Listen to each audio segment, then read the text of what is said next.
But what the hell you spend $1,300 on? A wig.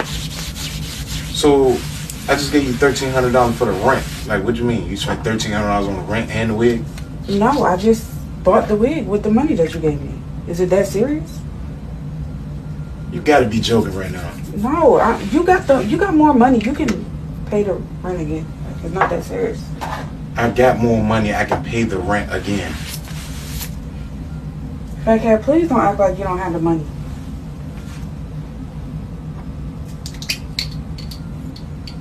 You gotta be kidding me right now.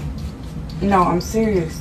I told you last month I needed a new wig, and you said I could get one. Yeah, but why you ain't just say, babe, I'm gonna spend this $13 on the rent. I mean, on the wig, but I'm gonna need another $13. Why didn't you just say that instead of doing it? Like, you don't know what I got going on.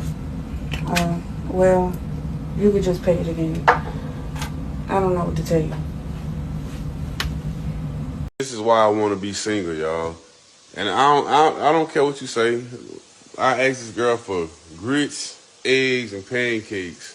She cooks me potatoes and Brussels sprouts. And I guess I'm about to eat some old rice. And she like, deal with it. Like, why do I gotta deal with something that I don't want? That's all I had. So move. But you see, this is why women get cheated on. Man, some people don't like even listen have to no your food man. to eat. Some people ain't got nothing to eat. You right, Yeah, but we do have it, and you not listening. So yeah, this is why I'm going out tonight. And don't call me.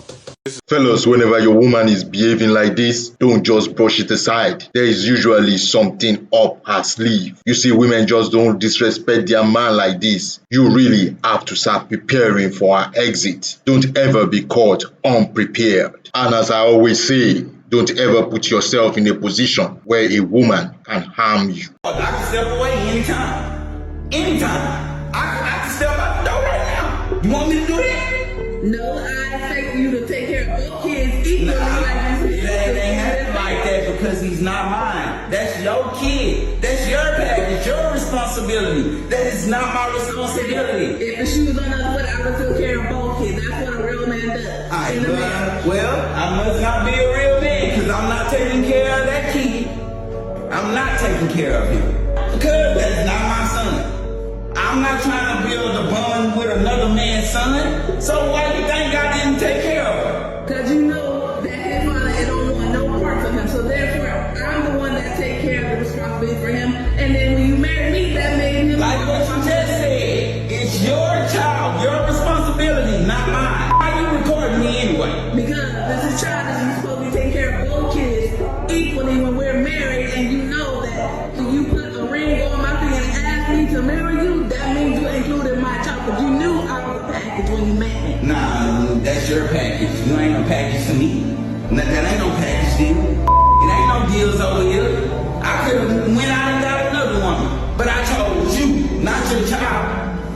Okay, but with me, my child is with me. So therefore, you chose both of us. Nah. Just like every time I go somewhere, I choose both of our kids. I don't agree with that. Just one. I'm still not taking care of you. That is not And that's not right. Hey, well, I don't know what to tell you. I'm only gonna take care of mine. Listen, right now. Yeah, I'm very, because I don't like taking care of another man's child when he can step up and come and take care of it. And you know his dad is no good, so why you think I want him to look up to you? Because don't like how he He must don't like me. He must don't like me because I don't like him. So, hey, that's the way it's gonna be. Either you accept that or I don't know what I can tell you. I don't know. Except for you to not take in. So there were potentially 5 men who could be her biological father. It was my husband and 4 of them. She was married, I was married. She was doing her own thing, I was doing my own thing. And the way I looked at it is we both was having fun, we both was young. And when she told me she was pregnant, I was too busy trying to enjoy myself because I wasn't trying to be with no one woman. I already had a wife. So the point is, when you stood in the courtroom with your wife and you said you never slept with Miss Shaw and you knew you weren't telling the truth, was that because you were scared to lose your wife, or is that because you did not want to be bothered with a child? A little bit of both. So Miss Shaw, I want to know, from that point, you decided, I'm not even going to be bothered with trying to prove that he is my daughter's biological father. Yes, Your Honor. But did you know for certain that he was, or did you say that because you knew you had a paternity doubt, but you just weren't going to be bothered with him because he lied? He was not the only man that I had slept with. Were you honest about that to Miss Thompson, your daughter? Yes, she's known all her life. So why did you open the case against Mr. Matthews if you always knew that there was another possibility? Because when my daughter would go to his house, most of the time she'd be there with his wife and kids. That's why she was crazy about his wife. His kids, those are like her siblings. But for him to come in, I want you, then I don't want you. I wanted to get it out the way while she was still young, that if he's not the father, I don't have to put her through this abuse anymore. Mr. Matthews, you are not the father. I'm so sorry, Kiana. Was that something you had prepared yourself at all for, honey? No. I'm sorry. No one is truly ever prepared for such information, not the child, not the father. And modern females continue in their despicable act, going unchecked by the society that gives them the power to behave anyhow they wish. This is how most black women think. They think, you know what? I'ma spend his money and I'ma put mine aside. And she I never said she that. all the black woman I want is to say, usually. let me just interrupt you because it's not just black women, it's Asian women. So do you think like that? I don't think like that, but I know Asian women that think like that. Oh, really? Yes. So let's not put it in like a category of just black women, okay? It's women, period. You want a man to spend money, just tell him he's broke. Is it harsh? Yes. Is it ethical? Probably not.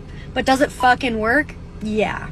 I want you to say, I mean, if you can't afford it, that's like totally fine. You can just tell me that. Because what they're gonna say is, no, it's not that. I can afford it. You say, okay, well then what's going on? I mean, nothing. Like, yeah, let's do it. And I'm in sales, just to put this into perspective. Reality is, if you're a woman and your client's a man on the other side of the Zoom or the phone, there is such a powerful power dynamic that you can play on. Like I'm telling you guys, they would rather pay for something than tell a female over the phone that they can't afford something. Watch and learn, fellas. They are always out to get you. The power to say no to a woman is the ultimate power. Not me. 5 hours ago. Bro. That is not me.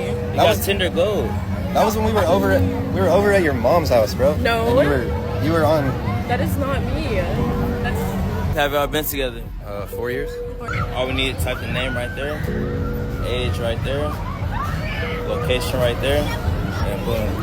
All right, but we're gonna wait till the face photo scan through. But if you, bro,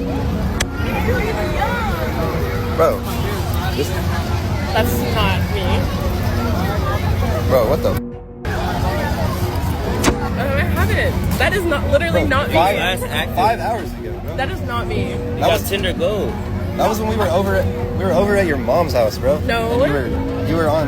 That is not me. That's no. Women fall in love through acts of service, guys. That's right. Like, and men need to understand this shit. Like, women fall in love when they do shit for you. If your dumbass is just sitting there, letting her do whatever she wants, you're not putting her to work, well, guess what, bro? She's gonna go work for somebody else. So it's really your job to put her to use. Also, she has to obey you. I feel like I get approached very much so by high value men all the time. They see my heart, they hear my mind, and I just believe I will end up in the traditional. After you've had your fun.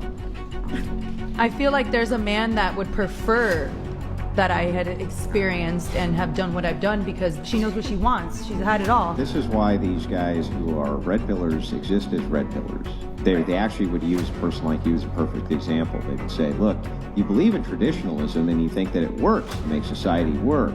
However, when enabled with the superpower of being able to do whatever you want with sexuality in order to make a lot of money, you will do that instead. And then when you can no longer do that, suddenly you want to be traditional, right? This is their entire framework for the entirety of their narrative encapsulated in a single person. Is that not true?